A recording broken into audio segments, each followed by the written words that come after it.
اگر اس وقت صحابہ اکرام دوبارہ دنیا میں تشریف لا لیں، صحابہ اکرام کے ساتھ ان کے اس زمانے کے دشمن بھی دوبارہ زندہ ہو جائیں،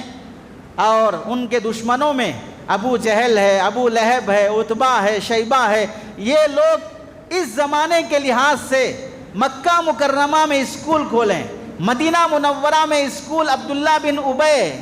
جو منافقوں کا سردار گزرا وہ اسکول کھولے، تو آپ بتائیں حضرت صدیق اکبر، حضرت عمر فاروق، حضرت عثمان، حضرت علی رضی اللہ تعالیٰ عنہم اجمعین، یہ سب صحابہ اکرام کیا اس زمانے کے ابو جہل، ابو لہب، عتبہ، شیبہ کے اسکول میں اپنے بچوں کا ایڈمیشن کرائیں گے؟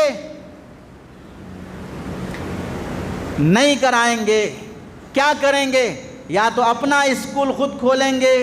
یا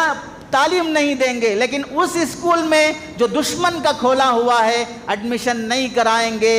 تو پھر آج اس زمانے میں جن اسکولوں میں ہم اپنے بچوں کو چھوڑتے ہوں وہ اس زمانے کے ابو جہل ہیں، اس زمانے کے ابو لہب ہیں، اس زمانے کے عتبہ اور شیبہ ہیں، جو اسلام اور مسلمانوں کی کٹر دشمنی پالے ہوئے اپنا سلیبس بنا رہے ہیں۔ ان اسکولوں میں اپنے بچوں کو چھوڑ کر پھر یہ کہنا کہ ہم اپنی اولاد کو صحابہ جیسے بنائیں گے، تعلیم اور ایجوکیشن کا میدان دشمنان صحابہ کا انتخاب کریں گے اور اپنے بچوں کو صحابہ جیسا بننا دیکھنا چاہیں گے، یہ بے وقوفی اور نادانی اور حماقت نہیں تو اور کیا ہے؟